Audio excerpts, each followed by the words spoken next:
اس کو ایک مہلت دی گئی ہے لمبی چوڑی، تاکہ ایک مسئلہ جو وفاق کے مفاد میں ہے یا اسٹیبلشمنٹ کے مفاد میں ہے یا بین الاقوامی مفاد میں ہے، صرف اس حصے کو جو کا تو جو مرجر سے پہلے پوزیشن تھی اس پر برقرار رکھا جا رہا ہے، اور باقی مرجر کو اسی طرح قائم و دائم رکھا جا رہا ہے۔ یہ تضاد کیوں آ گیا ہے، اور ان کو اپنے مطلب کی چیزیں نکالنے کا کیا مطلب ہے؟ جو آپ کو پسند آئے وہاں مرجر نہیں ہے، مرجر سے پہلے کا قانون ہے، اور جو آپ کو پسند نہ آئے اس کے لیے دوسرا نظام ہے۔ تو اس طرح نظام میں جو تذبذب ہے وہ اس سے ملک کو یہ لوگ نکالنا نہیں چاہتے، اور اس کا ناجائز فائدہ اٹھانے کی کوشش کر رہے ہیں، جو کسی طریقے سے بھی انشاءاللہ کامیاب نہیں ہونے دیا جائے گا۔ اسی طریقے سے ایک دوسرا اہم مسئلہ افغان مہاجرین کی جبری انخلاء کا ہے۔ میں آپ کو بتا دینا چاہتا ہوں کہ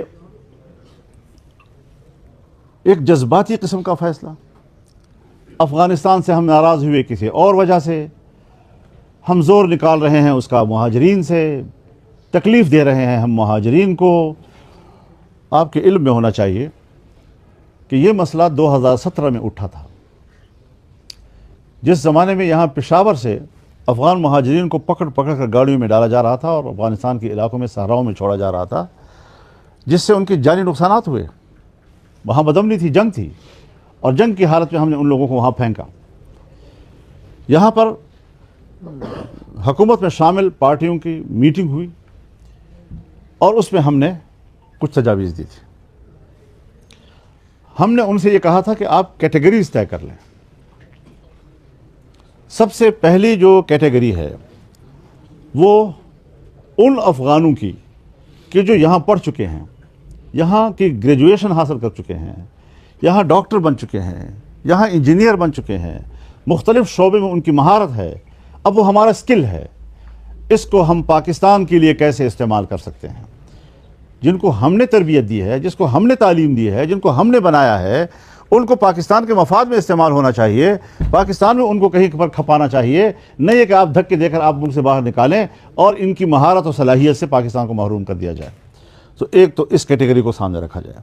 دوسرا، وہ افغانی جو گزشتہ 30-35 سالوں سے یہاں پر سرمایہ کاری کر رہا ہے، کاروبار کر رہا ہے، تجارت کر رہا ہے، بینکوں میں ان کے پیسے موجود ہیں، اگر وہ یہاں سے کاروبار باہر نکال لیں تو کیا اقتصادی اثرات پاکستان پر پڑیں گے منفی؟ اور اگر وہ بینکوں سے پیسے نکال لیں تو آپ ذرا جانچ لیں کہ کچھ بینک تو ان کے پیسے نکالنے سے ہی دیوالیہ ہو جائیں گے۔ تو پاکستان کا معاشی نقصان کیوں کیا جا رہا ہے اندھے پن میں؟ اس کو مد نظر رکھا جائے، ان کی انویسٹمنٹ کو تحفظ دیا جائے اور اس کو پاکستان کے مفاد میں استعمال کیا جائے۔ تیسری کیٹیگری ہم نے یہ بتائی تھی ان کو کہ جو یہاں اسٹوڈنٹس ہیں، جو اس وقت ایک آدمی میٹرک میں ہے، کوئی ایف اے سی کر رہا ہے یا کوئی ایم ایس سی کر رہا ہے، اور یہاں پر وہ اتنا زیادہ پڑھ چکا ہے کہ اگر اب یہ اپنا ملک تبدیل کرے گا تو اس کا نصاب تبدیل ہو جائے گا، تو وہ پھر الف بے سے شروع کرے گا۔ تو یہ انسانی حق ہے تعلیم، اور ان کے انسانی حق کو آپ بری طرح متاثر کر رہے ہیں، لہٰذا ان کو بھی تحفظ دینے کا راستہ نکالا جائے۔ اس کے بعد عام مہاجرین رہ جاتے ہیں۔ میں آج بھی کہتا ہوں، اور میں نے اس میں بھی کہا تھا کہ مہاجرین یک طرفہ مسئلہ نہیں ہے، یہ افغانستان پاکستان کا دو طرفہ مسئلہ ہے، اور ہم نے خوشی سے ان کو قبول کیا تھا۔ اور پھر پشتون معاشرے میں جہاں مہمان نوازی ان کا ایک طرح امتیاز ہے، ان کی روایات کا ایک روشن حصہ ہے۔ آپ 40 سال تک کسی کو مہمان رکھ کر جب گھر سے نکالے اور لات مار کر نکالیں گے، آپ نے 40-45 سال کی مہمانداری کا نفی کر دی، ختم ہو گئی وہ بات۔ لہٰذا دونوں ملک بیٹھ کر اب اگر وہاں امن و امان ہے تو مہاجرین کی واپسی کا میکینزم طے کریں، طریقہ کار طے کریں، اس کا شیڈول طے کریں، کس طریقے سے وہ وہاں آئیں گے، کس ترتیب کے ساتھ آئیں گے، تاکہ دھیرے دھیرے جا کر اس طریقے سے تو جہاز سے سواریوں کو بھی نہیں اتارا جاتا۔ وہاں بھی کہتے ہیں جی پہلے ان سیٹوں کے لوگ نیچے جائیں، پھر دوسری سیٹوں کے لوگ نیچے جائیں، اور اس ترتیب کے ساتھ، تاکہ کوئی بھگدڑ نہ ہو، کوئی پریشانی نہ ہو۔ یہاں آپ ان کو اٹھا کر باہر پھینک رہے ہیں، جانوروں کی طرح اٹھا کر گاڑی میں بٹھا رہے ہیں۔ یہ آپ افغان مہاجرین کے ساتھ زیادتی نہیں کر رہے، یہ انسانی حق کو آپ کو چل رہے ہیں۔ بین الاقوامی برادری کو اور بین الاقوامی انسانی حقوق کی اداروں کو اس کا نوٹس لینا چاہیے۔ ہم کب کہتے ہیں کہ کوئی اپنے گھر نہ جائے؟ خوشی خوشی سے اپنے گھر جائے، لیکن اگر 30 لاکھ لوگ ہمارے پاکستان میں ہے تو یہ طے ہوا تھا کہ اگر 15 لاکھ لوگوں کی رجسٹریشن نہیں ہوئی تو رجسٹریشن کرانے میں ان کی مدد کی جائے گی، اس کے لیے ان کو فیسیلیٹیٹ کیا جائے گا۔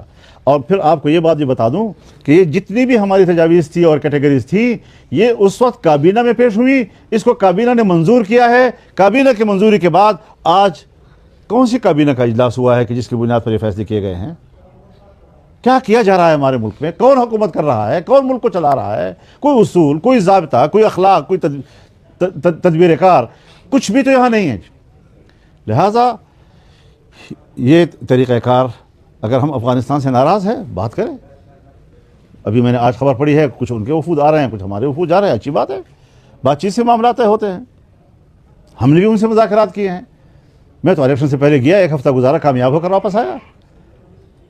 اب حکومت کیوں اتنی نااہل ہے کہ جو کچھ ہم نے طے کیا تھا اس کو صحیح طور پر فالو نہیں کر سکی، اس کو دوام نہیں بخش سکی اور معاملہ خراب ہو گئے ان سے؟ تو کچھ اپنی نااہلیتوں پر بھی ہمیں گریبان میں جھانک کر سوچنا چاہیے، صرف یہ نہیں کہ ساری غلطیاں جو ہے وہ دوسرے کے سر پہ آپ تھوپتے رہیں۔ تو یہ ساری چیزیں نیگوسیشن سے طے ہو سکتی ہیں، اور ہمیں مذاکرات کا راستہ اختیار کرنا چاہیے۔ اس حوالے سے یک طرفہ طور پر اس طرح کے کہ بین الاقوامی معاہدات اور سارے ہمارے جو روایات ہیں ان کو آپ رونتے چلے جائیں اور کہیں کہ جی ہم تو پاکستان کے لیے کر رہے ہیں۔ جی پاکستان اچھے کردار سے نیک نام ہوگا۔ اس طرح کے کردار سے پاکستان کو آپ بیرونی دنیا میں کوئی اچھا نام نہیں دے رہے ہیں۔ پھر تیسری بات یہ کہ جو اس وقت صوبے میں بد امنی ہے اور اس میں جو علماء کرام کو، سیاسی کارکنوں کو نشانہ بنایا جا رہا ہے، اس حوالے سے بھی ایک انتہائی تشویشناک صورتحال ہے۔ اس وقت ریٹ ختم ہو چکی ہے حکومت کی۔ ہمارے جو ایک تو دریائے سندھ کا مغربی کنارہ تقریباً اول تا آخر اس ساری صورتحال سے دوچار ہے۔ جنوبی اضلاع خاص طور پر اس وقت اس کی زد میں ہے، اور بہت سے علاقوں پر تو اب حکومت نام کی بھی کوئی چیز نظر نہیں آ رہی ہے۔ بلوچستان کی یہی صورتحال ہے، وہاں پر بھی کوئی ریٹ حکومت کی موجود نہیں ہے۔ تو ان دو صوبوں کے اندر، اور پھر آج جب میں یہاں پر پشاور میں بیٹھا ہوں تو اپنے صوبے کی بات کروں گا، خاص طور پہ کروں گا کہ آپ عوام کو کس کے حوالے کر کے چھوڑ رہے ہیں۔ عوام نہ تو مسلح گروہوں سے کے ہاتھوں محفوظ ہیں اور نہ ہی اپنی فوج کے ہاتھوں محفوظ ہیں۔ ان کی زندگی مضطرب ہے، پریشان ہے، وہ کاروبار نہیں کر سکتے، وہ بچوں کو اسکول نہیں بھیج سکتے، وہ اپنی زمینوں پر کام کرنے کے لیے نہیں جا سکتے، وہ مزدوری نہیں کر سکتے۔ اس اضطراب کی حالت میں غریب آدمی کیسے زندگی گزارے گا؟ اور پھر ماشاء اللہ ہمارا ہر حکمران پچھلوں کو بخشوا دیتا ہے۔ کرپشن کا جو بازار گرم ہے، اس وقت 17,000 ملازمین بیک جنبش قلم آپ کے اس وقت نوکری سے نکال دیے گئے ہیں۔ حکومت کے پاس لوگوں نے درخواستیں جمع کی، انٹرویوز دیے، انہوں نے میرٹ کے اوپر نوکریاں حاصل کی ہیں، اور آپ آئے، آپ کے مزاج کے مطابق نہیں، آپ نکال دیے۔ کیوں؟ کون تحفظ دے گا ان غریب لوگوں کو؟ ان ملازمین کو کون تحفظ دے گا؟ 17,000 خاندان تباہ ہو گئے ہیں یہ۔ اور دوسری طرف کرپشن کا بازار گرم ہے، مہنگائی آسمانوں کو چھو رہی ہے، ہماری معیشت بہتر نہیں ہو رہی۔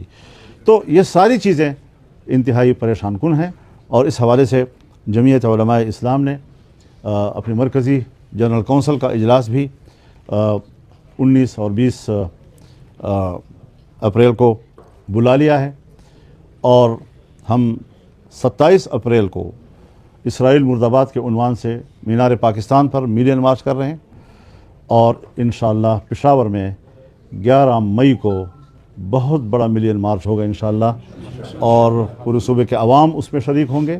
تمام تنظیموں کو، ذیلی تنظیموں کو ہدایات دی گئی ہیں کہ وہ فوری طور پر عوام میں آگاہی مہم چلائیں اور لوگوں کو اس کانفرنس کی طرف متوجہ کرنے اور یہاں پر ان کو لانے میں اپنا بھرپور کردار ادا کریں۔ انشاءاللہ ایک تاریخی اجتماع ہوگا، امت مسلمہ کو بیدار کرنے کے لیے ہوگا، اور ہمارے حکمران جو خرگوش کی نیند سو رہے ہیں اور غفلت کے خراٹے مار رہے ہیں، ان کو بھی جگانا ہوگا ہر چند کہ یہ مشکل کام ہے۔ اگر 60,000 شہداء، 1 لاکھ سے زیادہ زخمی، 3 لاکھ بے گھر لوگ اگر ان حکمرانوں کو نہیں جگا سکی تو آپ بتائیں کہ کس طرح جگایا جائے۔ لیکن پھر بھی اس خاموشی کے اندر ایک آواز ہوگی، ایک صدا ہوگی، عوامی قوت ہوگی انشاءاللہ العزیز، اور ہم اس حوالے سے بھرپور کردار ادا کریں گے۔ جہاں تک ہم اسرائیل مرد آباد کی بات کریں گے، فلسطینیوں کے حق کی بات کریں گے، ان کی آزادی کی بات کریں گے اور ان کی دفاع کی حمایت کریں گے، وہاں پر پاکستان کے اندر جو یہ ایشوز ہیں اس پر بھی انشاءاللہ عوامی گفتگو ہوگی، عوام کے ساتھ بات چیت ہوگی اور عوام کے ساتھ ایک یکجہتی کا اظہار کیا جائے گا۔ یہ بتائیں کہ ANP نے کافی جرحانہ اس پر رویہ اپنایا ہے بل کے اوپر، ان کا یہ کہنا ہے کہ اگر اس کو واپس نہیں لیا جائے تو ہم آزادی کا نعرہ بھی لگا سکتے ہیں، تو آپ سمجھتے ہیں کہ یہ بل اتنا خطرناک ہے؟ خیر وہ بیان جانے اور ان کا کام جانے، ہم حق کی جنگ لڑ رہے ہیں۔ ہم پاکستان سے نکلنے یا اس طرح کی آزادی کے ہم پاکستان سے کٹ کر ایک ملک کی بات کریں، یہ مسترد ہے ہماری طرف سے، سوال ہی پیدا نہیں ہوتا اس چیز کا۔ ہم پاکستان کی وحدت کی بات کریں گے، ایک پاکستان کی بات کریں گے، البتہ حق کی بات کریں گے۔ اگر ہمارا حق آئین نے دیا ہے تو ہم اس حق کی جنگ لڑیں گے اور ایک پاکستان کے اندر انشاءاللہ ہم وہ حق حاصل کریں گے۔ اس کے لیے پاکستان سے نکلنے کی کوئی ضرورت نہیں ہے، اور پاکستان کے اندر رہتے ہوئے ہم تمام سیاسی جماعتیں مل کر بھی ہم جد و جہد کر سکتے ہیں، ہم ایک صف بن کر اپنے حقوق کی جنگ لڑ سکتے ہیں۔ ہمارے اندر حق کے مسئلے پر کوئی اختلاف رائے نہیں ہے۔ مولانا صاحب ایک اور تنقید آپ پر یہ کی جا رہی ہے کہ صوبہ بلوچستان میں یہ قانون جو ہے SIS نے تمام صوبوں کو بھیجا تھا، بلوچستان میں آپ نے اس کے حق میں ووٹ دیا ہے اور خیبر پختونخوا میں اس کی آپ مخالفت کر رہے ہیں، تو کیا وجہ ہو سکتی ہے اور ایسی کون سی بات ہے جس پہ آپ کو سخت اعتراض ہے؟ ذرا تھوڑا سا الفاظ کا انتخاب ہونا چاہیے۔ آپ تو صحافت کی دنیا میں ایک ہی لفظ جانتے ہیں، جہاں جمعیت کا کوئی آدمی غریب کچھ میں بھی غلطی کر لینا تو آپ اس فرد کا نام نہیں لیں گے JY نے ایسا کر دیا۔ JY نے نہیں کیا۔